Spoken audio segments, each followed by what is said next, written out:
Okay, good evening. It's December 25, around 10 o'clock in the evening. No, it's 11 o'clock in the evening in the Philippines. And I am George Aguilar. I am your podcast host. This is a series of podcasts under the title of Crystal Clear Philosophy. Okay, so I'm a retired professor. I've been teaching philosophy in a major university for the past 40 years. I still teach philosophy, although I'm retired now, in the same university. And also, I teach philosophy in a seminary. Okay. But more importantly, I've been practicing the Dharma for more than 30 years. Okay. And by Dharma, no, you can have a brief description of the kind of Dharma I practice now in my brief description video. Okay. So, anyway, the title of this podcast is Mother. Okay, and I think that this will be one of the best podcasts that I will have. It's my Christmas gift to everybody, because it took 2 years in the making. Okay, so just a brief background. I've had this inspiration, that I wanted to talk about the mother. Okay, very very strong intuition, It's like the mother appeared to me. Can take that metaphorically or literally. I don't really mind. And she told me to start talking about the mother. Okay? But at that time, around 2 years ago, I wasn't ready. I was still holding on to something that I had to let go. And it was made clear to me that the moment I let go, uh, the insights would start coming back now. And it did, because I did let go and the insights have been there. And just tonight now I got a very strong intuition that I had to talk about the mother. Okay. So by mother, what do I mean?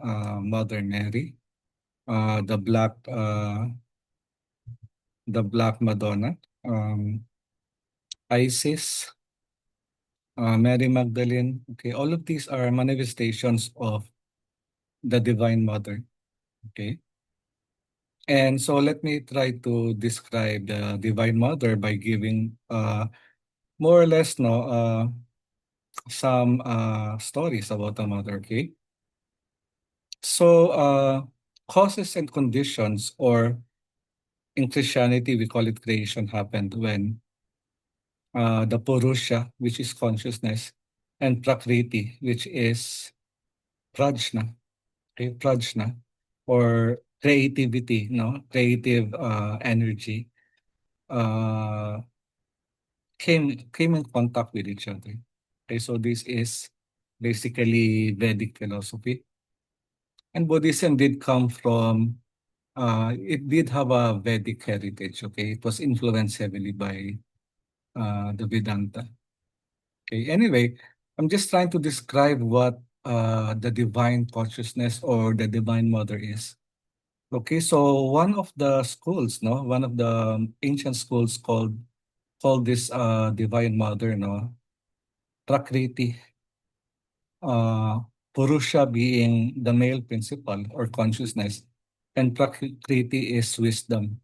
Okay, wisdom or the creative energy, Shakti, according to the Indians. So when um, when you chant Ome Padme Hum, for example, uh, money means the jewel. Okay, it refers to the jewel in the lotus, and the jewel in the lotus is uh, wisdom. Okay, so this kind of spirituality has always been there, since ancient times. At the beginning, when this planet was still developing, okay, the earliest kinds of religion and spiritual practices of Dharma was the Dharma to the Divine Mother in the form of the Earth Mother, fertility, no? The Mother fertility. So these were the earliest kinds of spirituality, and And when we say no that this spirituality is feminine, we don't really mean that that the feminine principle is higher than the male principle. What we're saying here is that in this level of spirituality, very very early in our evolution as a species, okay, there was no distinction. I mean, the dharma was practiced by both male and females, and you had male and female practitioners, you had male and female teachers, okay, priest and priestess, okay. So there was really no distinction. So when we say that this is a feminine kind of spirituality, we don't really mean that that girls are better, okay. Although I think they do. I think girls are better than men. That's just an opinion. Okay, but what we mean is that there is equality. Okay. So when Purusha and Prakriti came into contact, and that is when life started to appear on this planet. And uh, Purusha, being consciousness, no, was already present in that reality. Okay, but it was the creative energy or Shakti that allowed this consciousness to level up or to evolve into what many spiritual practitioners have right now, a higher state of consciousness. But early on, even before the coming of humankind, consciousness started to evolve now first from the minerals and then to the plants, no, and then to animals, and then you have humankind. Now this is not new. I'm not making this up. This is Greek philosophy. Okay, I refer to Plato, Socrates, Plato, and Aristotle. Okay, so now early on, uh, during the prehistorical times, there were a lot of people who were already in tune or sensitive enough to be able to hear from this divine consciousness. No, the divine consciousness is actually manifested in nature. Okay, the feminine or the goddess, no, the mother is actually embodied by this planet Earth. And her characteristic is that which makes up all living things, no, including this planet, the ecosystems, no. She is actually representative of harmony and balance. Okay, and again, no, Shakti or creative energy. Okay, which allows the spirit, no, to evolve, the spirit to evolve. Okay, the consciousness, no, to evolve into higher and higher levels. Now, when civilization started, okay, and this was brought about because of war, okay, when the early tribes now started raiding each other often, they had to defend the community. And so what happened was that they had to create a different class of people, a different class of people in the community now called the warriors. And most of the warriors were men, although not always, no. But men were biologically suited to fighting, to guarding the community. And so, for the first time, men became not just hunters, no, not just fathers, okay, but they became very important because they had to protect the community, and they were given a lot of incentives. Okay, they were given land, they were given prestige, and they were given powerful positions within the community. And soon, as with all things, no, corruption happened. The warriors knew that they had the power, and eventually they took the power from the community, and they started to establish patriarchy. Okay, wherein the men became the leaders because they were the warriors. No, so the primitive communities became a class community. No, wherein you have the warrior class and then everybody else, no, under the warrior class. When religion started to appear, the patriarchy took over too. And so you had the creation of patriarchal religions, and wherein women were given subordinate positions. No? So this is actually celebrated in a classic literature, no? The Ramayana, wherein Sita was abducted by Rahula. So Sita was representing the feminine energy, no? Or Shakti, while Rama was consciousness, no? Purusha. And then Rahula was the patriarchy. They wanted to control this wisdom. This wisdom which by its nature no continues to grow at many levels. So for thousands of years, no, the patriarchy has tried to erase this divine consciousness. Okay. They started the Romans started, for example, killing the different Christian communities that believed in a non-patriarchal form of Christianity. And this was legitimized with the Council of Nicaea. Okay, so all over the world now, you had the priests no, taking over the religion because they simply wanted to control. And you see, what's dangerous about the divine wisdom no, or prajna is that it allows people to get insights directly from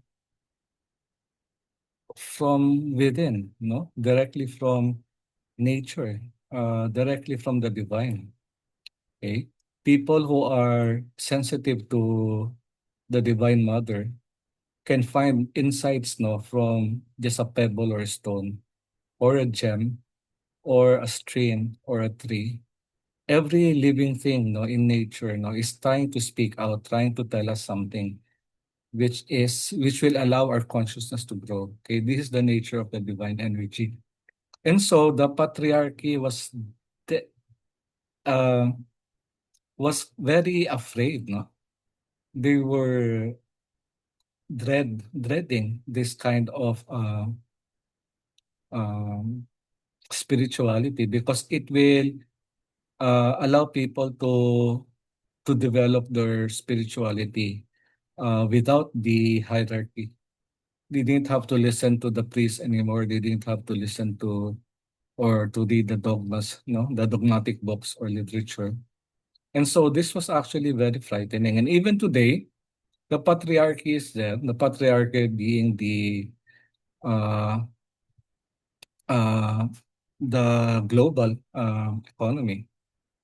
Okay, wherein you have the oil and armament industries now controlling everything, and you have governments now that are basically still patriarchal, and they're trying to uh, limit actually this consciousness from evolving. Okay, today no, we can see this in movements for the environment, for example, about gender equality. It's a very motherly kind of spirituality, and it is there. It is actually growing. The young people today now are in touch with this. That's why they have stopped going to church. They have stopped believing in institutionalized religions because this kind of consciousness is growing. It's there in the movies. It is there in literature. People who are sensitive can actually get in touch with this new form of spirituality, which is not new at all. No? It has always been there, but it has been subdued. But now it's growing. It's growing. And even in the most patriarchal of religions, no? Among the Christians, for example, you have uh,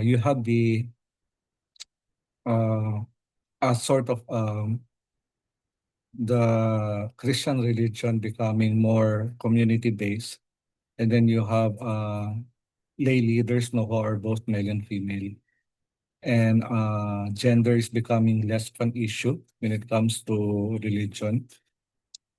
Another very patriarchal religion would be that of Buddhism, institutional Buddhism, wherein you have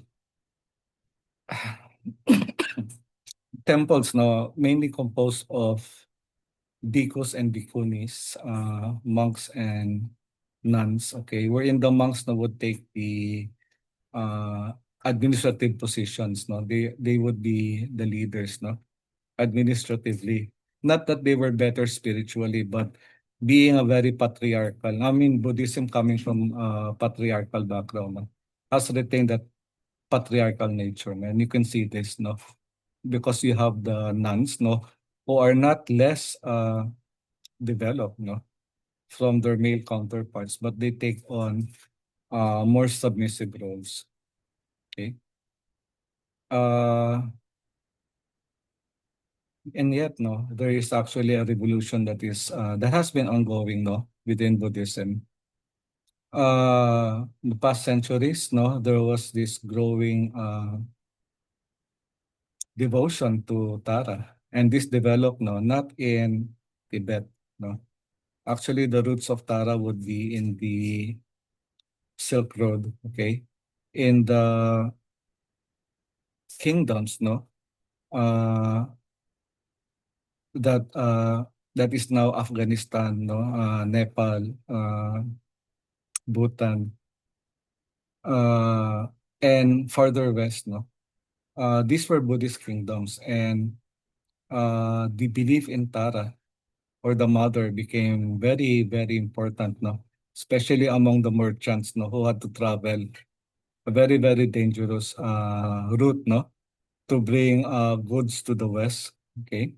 And then we have the story of Tripitaka, no, Journey to the West, which actually describes the danger of this journey, no, through the desert, no, from China to India and back. Okay, so Tara is actually a protector. Tara was the favorite deity of generals. Generals, no, because they believe that Tara brings them victory. So even though they were Buddhist kingdoms, the deities that they brought to battle was Tara, because Tara is actually one of the fiercest manifestations of this divine feminine energy, okay, of Prajna.